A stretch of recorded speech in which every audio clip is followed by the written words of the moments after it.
This is a story about four people named Everybody, Anybody, Somebody, and Nobody. There was an important job to be done, and everybody was sure somebody would do it. Anybody could have done it, but nobody did it. Somebody got angry about that because it was everybody's job. Everybody thought anybody could do it, but nobody realized that everybody wouldn't do it.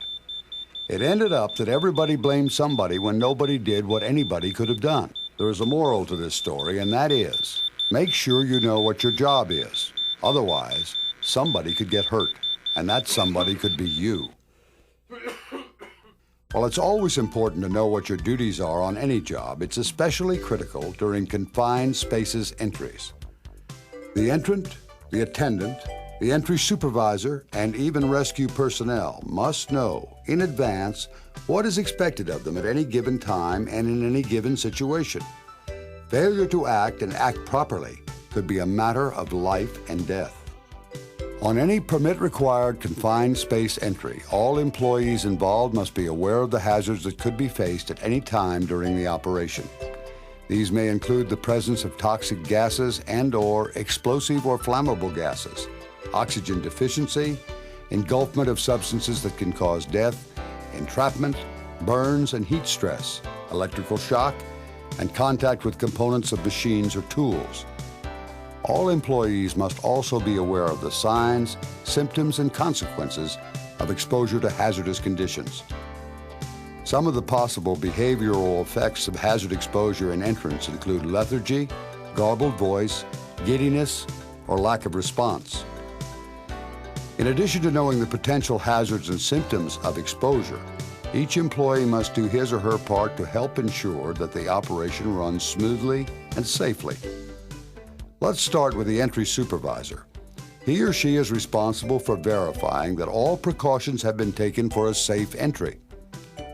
The entry supervisor is also responsible for verifying that rescue services are available and that the means of summoning rescue personnel are operable. Basically, the entry supervisor is in charge of the operation. The entry supervisor gives the go-ahead to start the job and terminates entry and cancels the permit as required. Now let's talk about the entrant. He or she is the one whose life is on the line and the one who is counting on everyone else to perform their jobs properly. The entrant must know how to use required equipment, the proper use of personal protective equipment, and, this is critical, communications requirements with the attendant.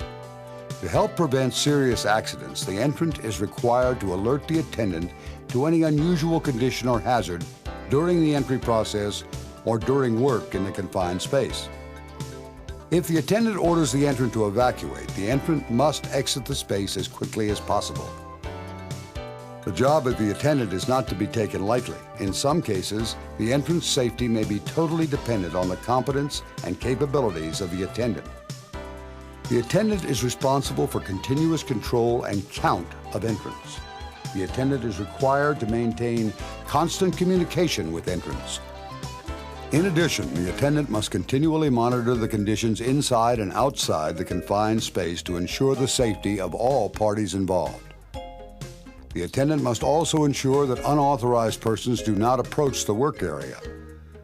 The attendant's job is one of constant vigilance. If the attendant detects a dangerous condition either inside or outside of the space, or detects behavioral effects of hazard exposure in an authorized entrant, it is his or her responsibility to order the entrant to evacuate or to summon rescue and emergency services.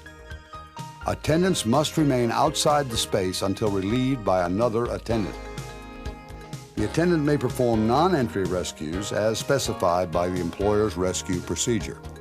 When the employer's permit entry program allows attendants entry for rescue, attendants may enter a permit space to attempt a rescue if they have been trained and equipped for rescue operations and if they have been relieved by another attendant. When everybody knows his or her assigned duties, when somebody, and not just anybody, takes responsibility for those duties, then nobody will get hurt. Before you start any job, be sure you know your responsibilities and those of your co-workers. This is James Drury, reminding you to take care and be safe. The company has a detailed confined space entry procedure. It is the employee's responsibility to be aware and have the knowledge necessary to enter a confined space. Although this video is a brief introduction to the company's procedure, employees shall refer to the safety manual for detailed instructions. No employee shall enter any workspace deemed to be a confined workspace by a Dashiell Dacon entry supervisor or the client company without obtaining a properly executed confined space entry permit from a Dashiell Dacon entry supervisor. The Dashiell Dacon entry supervisor shall post the permit next to the entrance of the confined space. The Dashiell Dacon entry supervisor must perform or personally witness the test for oxygen and combustible gases in the confined workspace before approving and signing the permit. Forced ventilation is required inside all confined spaces. Air monitoring equipment must remain in any occupied confined space. A confined space attendant shall not leave his assigned workplace unless properly relieved by another qualified Dashiell Dacon attendant assigned by the entry supervisor. The entry supervisor is responsible for the issuance of the confined space entry permit and must be aware of all the hazards associated with the permit. The entry supervisor verifies that all tests have been conducted and all procedures and equipment necessary is in place. The entry supervisor will discuss all aspects of the permit with all affected personnel. The entry supervisor can and must terminate any permit when conditions warrant such action. The entry supervisor will verify that communication means are available and functioning between entrant and attendant and that rescue services are available and the means for summoning them are operable. The entry supervisor is to remove any unauthorized and untrained individuals and verify that attendants and entrants are properly trained. The entry supervisor must verify that all entrants have vacated the confined space prior to terminating the confined space entry permit. If the entry supervisor needs to leave the job site while work is in progress, they must transfer their work duties and responsibilities to another qualified Dashiell Dacon entry supervisor. The new entry supervisor shall sign the confined space permit. As an attendant, you must be aware of the hazards that may be faced in the confined space, including how exposure may occur and the signs, symptoms, and consequences of exposure. You must be able to understand and interpret the conditions of the confined space permit. The attendant must also be aware of the behavioral effects of hazard exposure on authorized entrants and maintain a continuous count and identification of the entrants in the confined space. An attendant must never leave the outside of the confined space unless properly relieved.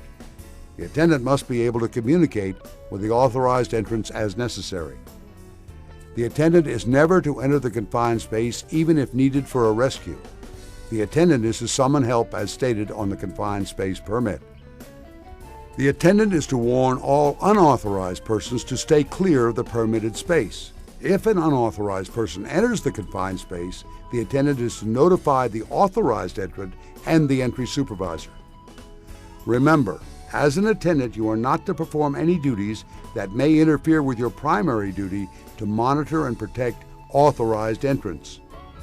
As an authorized entrant into a confined space, you must be aware of the hazards that may be encountered and be able to recognize signs and symptoms of exposure.